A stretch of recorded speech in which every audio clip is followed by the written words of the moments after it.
उसमें Punjab university board होता था, ये हिमाचल बोर्ड नहीं था, मेरे ख्याल पंजाब यूनिवर्सिटी से एफिलेटेड था। तो उसमें जो मेधावी छात्र होते थे, जैसे पहली 10 जो मेरिट थी या 12 जो मेरिट थी, तो उनको भिन्न भिन्न इंजीनियरिंग कॉलेज में इंजीनियरिंग के लिए भी ये भेजते थे। कितनी बड़ी तपिश, कितनी बड़ी आग इस व्यक्तित्व के मन में रही होगी।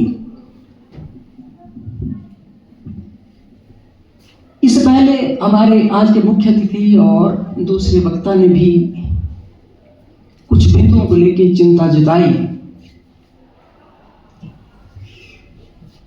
उनकी जो चिंता थी वो बहुत स्पष्ट थी। उन्होंने साफ साफ शब्दों में कहा। मैं ना आपको सीधे नहीं पकड़ता, मेरी आदत है, मैं ना आपको थोड़ा हाथ डाल के टेढ़ा करके पकड़ता हूं। इस महाविद्यालय का जो इसकी स्थापना है या इसका जो कैलेंडर है, वार्षिक जो इसके कार्यक्रमों का आयोजन है, इसमें 2 दिन हैं। एक स्थापना दिवस और दूसरा महाराजा लक्ष्मण सेन की जयंती। और इनका अंतराल आप देखेंगे लगभग 6 मास का है, 6 महीनों का है। तो इन लोगों ने चिंतन किया होगा, क्यों रखा होगा 6 मास का। हालांकि आज की डेट में एआई का, आर्टिफिशियल इंटेलिजेंस का बड़ा हल्ला है।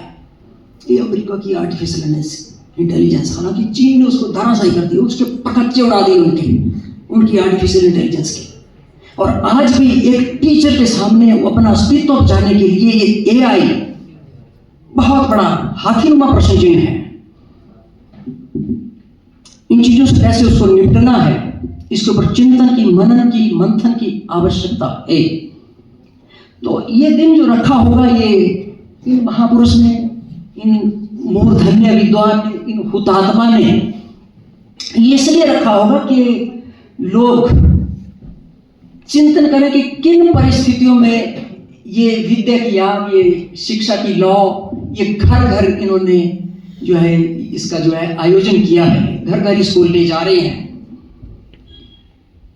तो ये महज एक रस्म अदायगी ना रहे कि 10 मार्च आई, 14 अगस्त आई, माल्यार्पण किया, गाना बजाना हुआ और चले। इनके गुणों को, इनके कामों को, इनके कर्तृत्व को याद कर और उनसे अपने में, दूसरों में, बच्चों में उष्मा का प्रसार कर, ऊर्जा का प्रसार कर, उस ऊर्जा को लें और जैसे वो ऊर्जा ठंडी पड़ने लगे उतने में अगला कार्यक्रम आएगा।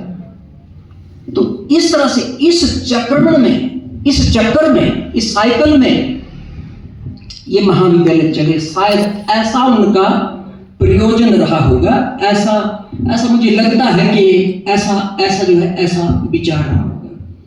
तो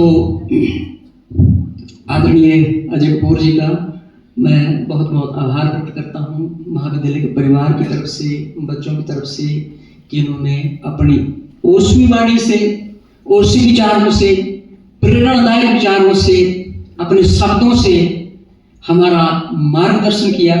सर, आप आते रहा करें। वैसे ये मेरे अधिकार क्षेत्र में नहीं है, तो ये मैडम के अधिकार क्षेत्र में। मैं मैडम से ये निवेदन करूंगा कि ये आपको डिफरेंट ऐसे कार्यक्रमों में बुलाते रहें और इस तरह की ये शब्द जो है ये हम सुनते रहें और हमारा मार्गदर्शन होता रहे। बहुत बहुत आभार सर, बहुत बहुत धन्यवाद।